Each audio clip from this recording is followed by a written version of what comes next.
আজকে আমি পাক করছি তেলাপিয়া মাছ দিয়া টমেটো দিয়া, তারপর না না মানে বড় মাছের মাথা দিয়া, এই যে মাথাটা দিয়া, তারপরে বেগুন দিয়া, তারপরে সাথে টমেটো দিয়ে পাক করছি। হ্যালো গাইস, আসসালামু আলাইকুম। কেমন আছেন আপনারা? আশা করি ভালো আছেন।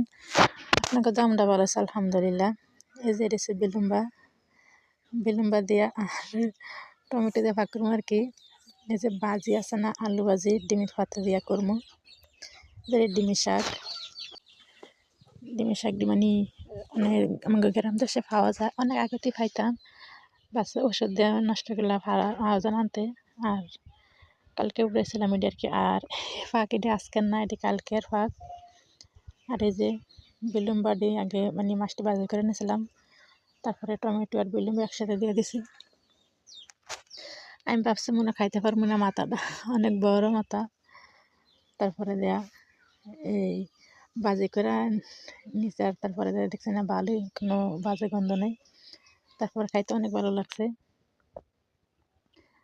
হালকা হালকা টক লাগছে। তারপরে টমেটো যেমন সাদা ছিল, তারপরে মাথাটি দেওয়ার পরে আবার অনেকক্ষণ লাগাতে এটা আমি কষাই নিছি, লাড়া দিন এভাবে কষাই নিছি। তারপরে জল দিছি, জল দেওয়ার পরে আমি মানে জলটা কি ফাঁক করছি, এটা মানে জলটা খাইতে অনেক ভালো লাগে, টকের মতো লাগে, এটা অনেক ভালো লাগছে খাইতে। মাছটি মানে ভালো করে আমি ভাজা করে নিছি। আর মাছ দিয়ে টক ফাঁক করলে কিন্তু মাছ ভাজি করে নেওয়া লাগে না, আর আমি ভালো লাগবে না, এই কারণে আমি ভাজি করে নিছি। আর এই যে আমি অনেকক্ষণ লাগাতে জাল করার পরে কালারটা অনেক সুন্দর আছে।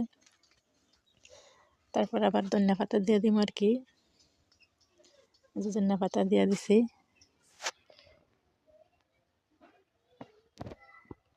ধনিয়া পাতা দেওয়া আরও অনেক ভালো লাগছে খাইতে। আর আমার পাশে ও বাচ্চারা খেলা করতেছে, জানি তো গ্রাম দেশে এদিকে বাচ্চা হাঁস মুরগি সব কিছু ডাক শোনা যায়, আমার ভিডিওতে মনে হয়, কে মনে কিছু নেবেন না। আর এই তরকারি আমি বাইরে নিছি, রান্নার পরে অন্য পাতিলে নিছি। তারপরে যে ভাজি ওডি, এই যে আমি এখন ভাজি করবো আর কি, আলু দিয়া আর ডিমের শাক দিয়া। মানে পাতাটা যেটা লাগে, কার দেশে কি বলে তা জানি না, আমগো দেশে বলে ডিমের শাক। আলুটারে মানে অনেকক্ষণ ভাজি করে তারপরে পাতাটা দিয়ে দেবো আর কি, কারণ মানে আলুরই সিদ্ধ একটু সময় লাগে, পাতা একটু গরম হলে এটা উন্না জায়গা, এই কারণে বেশি ভাজা